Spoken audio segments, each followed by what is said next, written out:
We're live on YouTube again, Chair. Thank you, Ed, and welcome back to those who may be watching. The Cabinet, just in private session, considered all the confidential financial and commercial information that relates to the next few projects, information that we were already aware of, but we've had full opportunity to consider them carefully, to ask any question of the officers involved, and Cabinet have formally confirmed their satisfaction and agreement to all of the information contained. So we'll now take individually the reports on the basis that they are satisfied with all of that information. They're all with Stephen, these reports, and there are no speakers registered to speak on them. So Stephen, we'll hand over to you, first of all, on item 17, which is the development of new affordable rented housing in Southbridge East. Stephen. Yes, thank you, Leader. Back to the good stuff. Southbridge East site, yes, represents excellent opportunity to increase the supply of affordable rented accommodation, and we're seeking approval for the transfer of land to the HRA for £1, with proposals to develop 28 apartments through MPH and the HRA capital programme. That's 19 one-beds and 9 two-beds, and it will be in keeping with neighbouring developments in that Southbridge area, with undercroft parking to mitigate flood risks, balconies for outside amenity space, and it would be subject to a local lettings policy, much similar to the one that we introduced at Centenary House. We're talking about affordable rents for members of the public. That's 80% of market rent, capped at local housing allowance rates. The site itself carries a restrictive covenant for affordable housing use, which is hence the nil valuation effectively for any other use. Grants are being sought from Homes England, and obviously also the potential use of right to buy receipts. A detailed planning application is to come. Recommendations are at 2-1, and I put them to you all for agreement. Thank you, Stephen. Do we have any queries at all for Stephen on any aspects of this report, item 17? It's great to see this site moving forward, Chair. It got lost for a little while, but at long last we're getting there, and I look forward to seeing bricks and mortar coming out of the ground. I knew that would please Councillor Larratt. I knew that would please. Yes, that's the one more ticked off his list. Fantastic. Absolutely right. It's a great project, really great project. I don't see any hands for any further queries or questions, so I'll just ask, if I may, for you to formally confirm your agreement to the recommendations. Is that agreed? Agreed.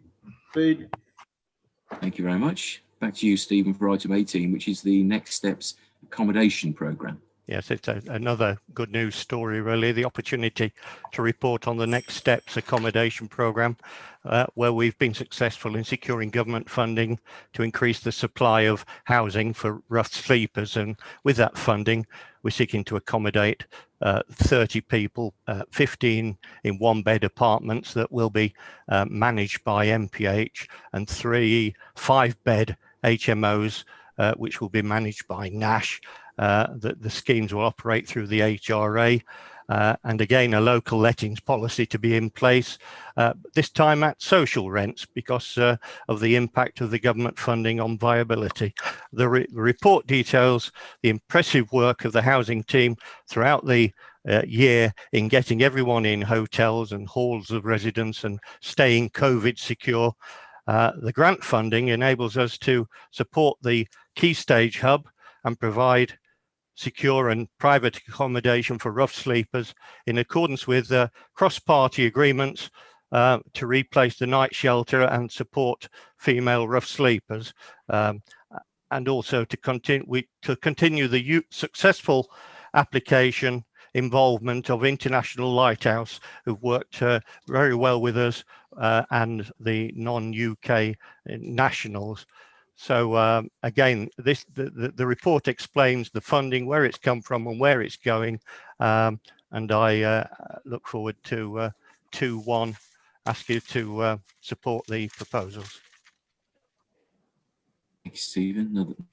Another excellent report and initiative. Anybody, any queries or points they'd like to raise? No? In which case, once again, we'll direct you back to the recommendations and ask you to indicate your support for the recommendations, please. Is that agreed? Agreed. Agreed. Thank you very much indeed. Okay, more good news on the housing front. Stephen, back to you for item 19, purchase of new homes for use as affordable rented housing. Lion Court, yes, just round the Lion corner Court. from the other proposed Southbridge development. An instant scheme, block of flats, 44, 15 one-bed apartments, 28 two-beds, 1 3-beds through the HRA. We're anticipating building to be complete by February, and in which case we would try and complete the purchase by March and hopefully have tenants in by April. The property will have 2 entrances, 2 lifts. We're seeking independent due diligence from chartered surveyors and fire consultant, which I think is important, and it will be the tenancies will be granted on affordable rents, not exceeding local housing allowance rates, as I'd said previously, managed by MPH through a local lettings policy, similar to Centenary House again, and of course view of the river. We have Riverside, we have Beaumont House, we have the Clock Tower, all coming onto line, but this is for the now. And we will pursue other opportunities that come along too. Our recommendations are at 2-1 to ratify the purchase and set the lawyers running. Thank you. Thank you, Stephen. Yeah, there's been really significant number of these significant projects which you've just listed, and we could almost become accustomed to them coming along, but mustn't underestimate the huge amount of careful work that goes into each to get the finances right and so on. But certainly it's a scale of ambition or a scale of activity to fulfill our housing ambitions being delivered. Extremely proud. Does anybody have any further comments or questions on this particular one before we move on to the last one? No, in which case just ask you to formally confirm your agreement to the recommendations, please. Is that agreed? Agreed. Thank you. Therefore, back to you, Stephen, for the final one, which is the purchase of the University Northampton's Avenue campus land, including the Newton building that stands on that land. Stephen. Thank you. Yes, to the acquisition of the Avenue campus and the Newton building, with the intention of developing the site for affordable housing. And possibly in the meantime using some of the property for temporary accommodation, but you know, that's something we still under consideration. The university are vacating the site shortly. Their primary functions are now down at the Waterside campus. It has outline planning permission for up to 170 homes. We're looking to Homes England and Right to Buy receipts to help secure the provision of affordable housing on this site. There will be a follow-up report on all of the housing proposals and on the future of the Newton building, particularly in January next year. This proposal, of course, fulfills the local plan too, which we were talking about earlier, because it's mentioned in there. I think we're anticipating that we will get more than 170 houses on the site. So that's a good thing all round. As I say, more to come on the story. Recommendations at 2-1, and I put them to you for agreement. Thank you, Stephen. Yep, another very exciting project, really ambitious project. Tim, you're going to comment? Oh, you're on mute, Tim. Just sorry. to pick up on the comments which you made on the previous item, I mean, here we are at the end of 2020, a COVID year with all that did against activity in general. And we've just approved 240 new affordable homes on top of all the hundreds that we've already approved this year. So it's been one heck of a year, and everyone who made it happen really should be congratulated. Absolutely.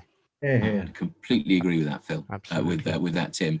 And yes, let's Leader, pause. Yeah, please. sorry to Stephen. interrupt, but I was actually planning to read out an email I've had from one of our fellow councillors, from Brian Markham. He Okay. put his name down originally to speak, but he's not been able to come. And I thought I'd share this Please. with you because it's really delightful from him. He says, I intended to comment on proposals for Southbridge, plans to buy private homes, as well as the plans for the listed Newton building on Georges Avenue. These are all examples of how officers in housing and well-being, everyone at MPH, yourself and others have worked imaginatively to tackle the crisis surrounding homelessness, the shortage of affordable housing and related issues of rough sleeping in recent years.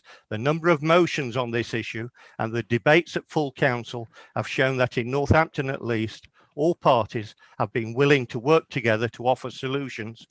We all recognise how having somewhere to live is next only to having food on the table. However, the reason I asked to come to the meeting was to stress the need to ensure that, if at all possible, we need to keep as many of the great team together as we move into the new council. I am worried also that the new West Northants Unitary will not place the same emphasis on housing as the borough has. I tend to agree with much of what Brian has said in that statement, and I just reflecting on it would say it's up to all of us to ensure that the Unitary doesn't forget what we've done in Northampton. Yeah, thank you, Stephen. I'm glad you read that out, because I think Brian Markham has captured how we all feel about the excellent work that's been going on. And I'd particularly like to thank yourself and particularly Phil Harris and the team, not just for the work that's gone in, but of course some of these projects are funded and their success in landing funding. The finance team, of course, have put tremendous work into assessing all these opportunities and making them stack up. And then, of course, Northampton Partnership Homes have identified or come up with the viability work and done a tremendous amount of work too. So it's been a tremendous effort. On this last one, I'd just like also to record thanks to the university. We know that their tender process, their assessment process for bids, factored significant weight on social value. And I think that's really tremendous, really. We have some experience of seeking to acquire land for social housing from public bodies who don't place that value on social value and therefore have sold to the highest bidder. And I think the university may have financially earned more out of this. We've seen this evening a demonstration of cooperation between us and the university with the loan arrangements, but we know that we at the council and the town and those seeking homes in the town have benefited also from their strategy of factoring social value. So gratitude to them is also due. 4 tremendous reports. If I may, on this last one, therefore, as Stephen has direct your attention, but I will also highlight, in addition to Councillor Markham, one of our Lib Dem colleagues, Councillor Stone had to leave the meeting, but kindly put a comment in the chat also about her agreement and excitement about these projects. So we'll mention that in the interest of political balance as well. Well done to all. May I draw your attention back, please, to the recommendations of this final report. Just ask you to indicate your agreement to the recommendations, please. Agreed. Great. Fantastic.